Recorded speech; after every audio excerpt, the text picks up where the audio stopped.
El padre Juan Maciá Clavel, SJ, es un sacerdote jesuita español que enseña en la Universidad Jesuita de Sofía en Tokio. Y es relativamente conocido porque es un experto en bioética que enseña doctrina totalmente opuesta a las enseñanzas de la Iglesia, y así lo ha sido dicho por sus superiores en la provincia de España, por la Pontificia Universidad de Comillas, que después de tenerlo apenas 2 años de presidente de la Cátedra de Bioética lo expulsó, por la Conferencia Episcopal Española, que condenó sus enseñanzas, y por la Congregación para la Doctrina de la Fe, que le pidió tanto a los jesuitas como al episcopado español que intervinieran para decir y declarar que las enseñanzas del padre Maciá Clavel son enseñanzas contrarias a la Iglesia.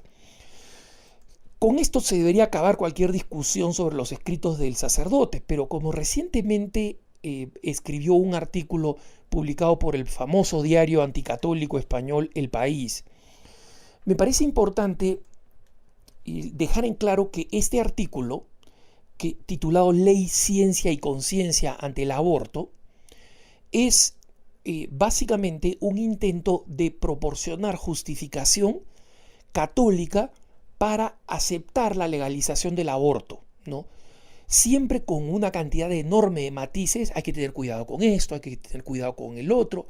Básicamente es un artículo escrito repleto de matices, pero básicamente es tratar de proporcionar la misma justificación que las pseudo católicas por el derecho a decidir tratan de conceder, porque saben que la mentalidad católica en América Latina, y algo aún en España, es todavía firme y sigue siendo una barrera para que se legalice el aborto. En consecuencia, la manera como las organizaciones abortistas tratan de romper la barrera que significamos los católicos, ojo, no la Iglesia, autoridades jerárquicas, no, nosotros, los laicos, somos la principal barrera, ¿no? Y en consecuencia, ellos crean este tipo de organizaciones fachada, tipo católicas por el derecho a decidir. Desafortunadamente, el padre Juan Maciá Clavel les da propaganda gratis. Yo no creo que el padre esté en la nómina de pago de organizaciones abortistas ni nada por el estilo, ¿no? Pero me parece muy importante dejar en claro que la posición del padre Maciá Clavel, que él propone como novedosa, ingeniosa, articulada, muy moderna, en realidad es una posición bastante vieja y tiene su origen en Estados Unidos, donde la posición del hoy padre Clavel tuvo consecuencias absolutamente desastrosas, ¿no? ¿Y por qué? Porque básicamente él proporciona una justificación pseudo católica del aborto. Entonces, ¿cuándo comienza esta tendencia que hoy el padre Maciá Clavel presenta como novedosa?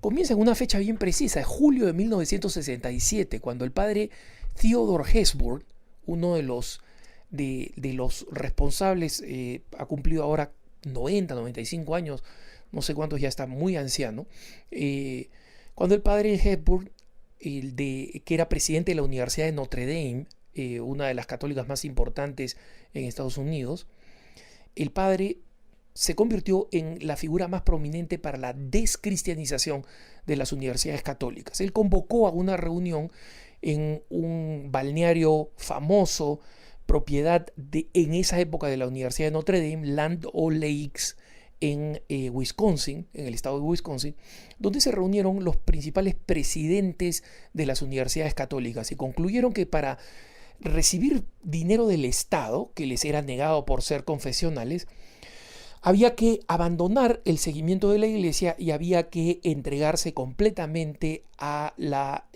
convertirse en universidades seculares. ¿Cuál fue la consecuencia de esta decisión de julio de 1967 que termina con un documento específico, ¿no? El documento de Land O'Lakes? Básicamente, en este documento, la consecuencia de ello es que las principales universidades católicas de Estados Unidos, la mayoría de ellas jesuitas, van a abandonar la doctrina de la Iglesia y van a comenzar a abrirse a la posibilidad del relativismo moral. Y dos universidades fundamentalmente, el Boston College, de la Compañía de Jesús en el estado de Boston, Massachusetts, donde venían una cantidad enorme de católicos, ¿no? Que habían ascendido socialmente e ingresaban masivamente en la política.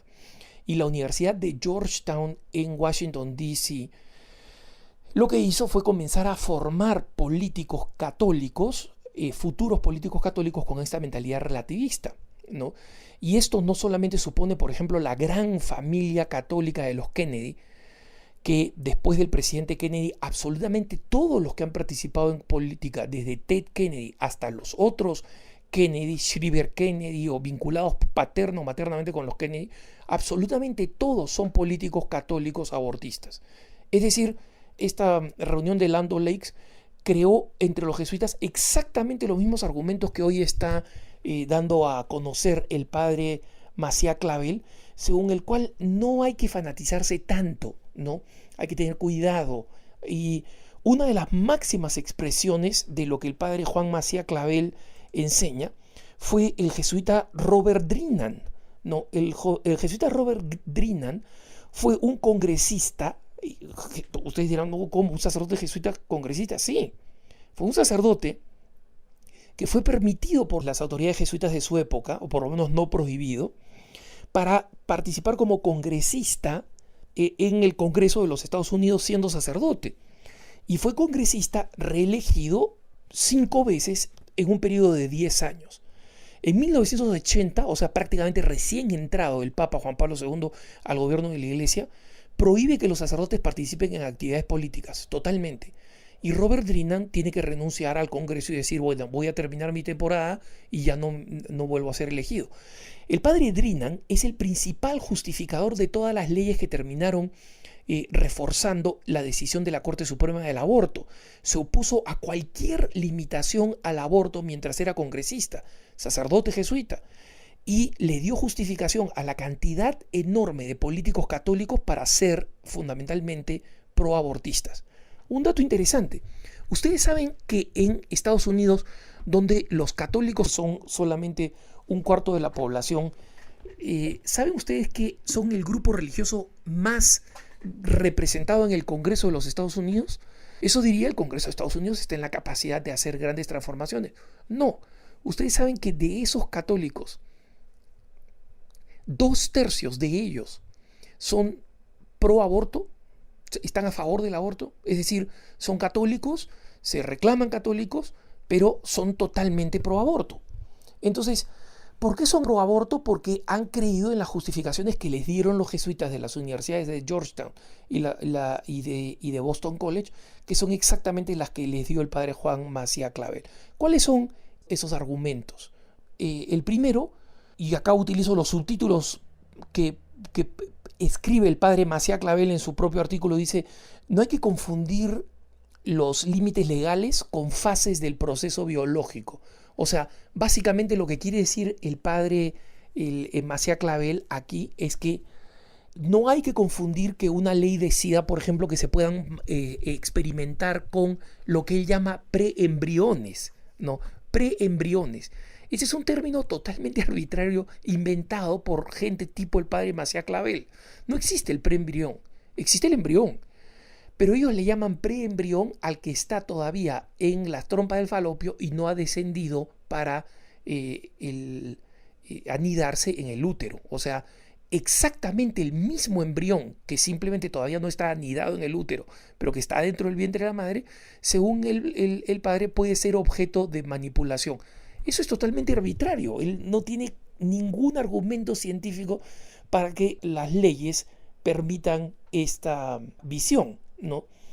Luego, el segundo argumento del padre es que no hay que confundir la despenalización legal con la justificación moral. O sea, él está estableciendo aquí una diferencia muy clásica de los jesuitas pro aborto.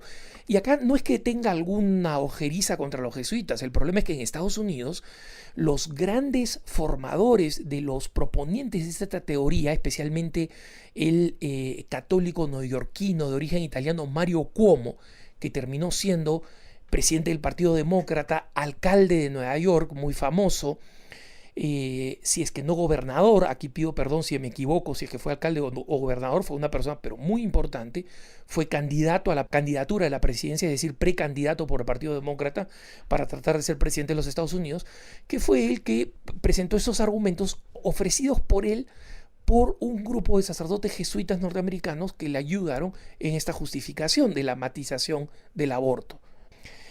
El padre Maciá Clavel, que dice que no hay que mezclar el argumento biológico con el político, con el moral, resulta que es exactamente lo que él termina haciendo, ¿no?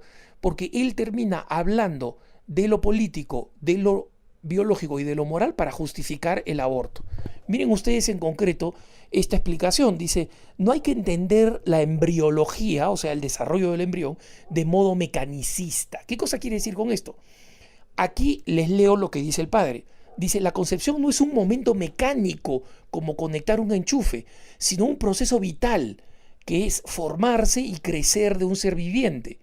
Más de 20 horas para la fecundación y 2 semanas hasta completarse la anidación del preembrión. Si se dan cuenta, acá otra vez vuelvo a utilizar ese término. Entonces, ¿qué es lo que está diciendo aquí el padre?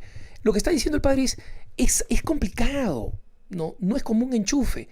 Eso no es lo que dicen los geneticistas, por si acaso. Los geneticistas sí dicen, mira, desde el momento en que se produce la fecundación, ¿no? Que efectivamente, como dice el padre, puede durar hasta 20 horas, en el momento en que se produce la fecundación, ahí se produce la anidación, la fecundación, y en la fecundación aparece un ser el que es 100% distinto de la madre y del padre con un código genético propio, absolutamente propio. Ese es el tema. Y obviamente como tiene un código genético propio, entonces estas personas que están dentro del vientre materno son completamente distintas. Y ese es como un enchufe, ¿no? Pero digamos que no, digamos que el padre Maciá tiene razón, que no es como un enchufe, que es un proceso largo, ¿no? Muy bien, según el padre Maciá, ¿cuándo comienza la vida exactamente? La respuesta del padre Maciá, no sabemos, es un proceso, ¿no? No sabemos, es un proceso. No hay que verlo mecánicamente. Ah, muy bien, padre. Si es que usted no sabe, ¿qué cree usted que debería hacer la ley? ¿Presuponer a favor de la vida o presuponer en contra de la vida? En otras palabras, se los pongo de esta forma. Mira, yo quiero disparar una pistola en este cuarto oscuro, donde no veo nada, y no sé si hay una persona. Yo soy sordo. Entonces, ¿qué sería lo más lógico de hacer? Ante la probabilidad, incluso remota, de que existiera una persona, ¿yo qué cosa digo? Mira, como no sé, disparo nomás. O debería decir, como no sé, mejor no disparo. ¿Por qué el padre, el Maciá Clavel, no es capaz de concluir exactamente lo mismo? Si es que este es un niño, entonces mejor no disparemos, pues. Y justamente este argumento, finalmente el padre lo termina diciendo con el título No mezclar sin matices las perspectivas jurídicas, morales y religiosas. En este acápite, ¿qué cosa es lo que dice el padre? Un católico puede ser muy buen católico y no oponerse a que se legalice el aborto. Fue el famoso argumento Cuomo de los 70, Mario Cuomo, este político del que estoy hablando, que repitió lo que le dijeron los jesuitas en una famosa conferencia que dio en Notre Dame, diciendo, yo personalmente me opongo, pero no soy nadie para imponer mi forma de creer en el ámbito jurídico. Es exactamente lo mismo que dice el padre Maciá Clavel. ¿Se dan cuenta? ¿No? Estamos hablando de 1970, han pasado 40 años desde esa época y el padre Maciá Clavel sigue con el mismo rollo. O sea, no tiene nada de novedoso. Y el padre Maciá termina con una explicación de la misericordia, de que los católicos seamos como Jesús, que perdona a la pecadora, le dice, anda, ve y no peques más. Como si los católicos que estamos en contra del aborto, porque somos católicos y porque tenemos conocimiento de ley natural, quisiéramos que maten a la mujer, y como si las organizaciones católicas no fueran las primeras y principales que han defendido el derecho de la protección de la mujer y la recuperación de la mujer que las feministas abandonan. Entonces, que quede claro que el padre Maciá Clavel es básicamente una antiguaya intelectual que ojalá vuelva a ser censurada y de forma definitiva por las autoridades de la Iglesia. Que tengas un buen día.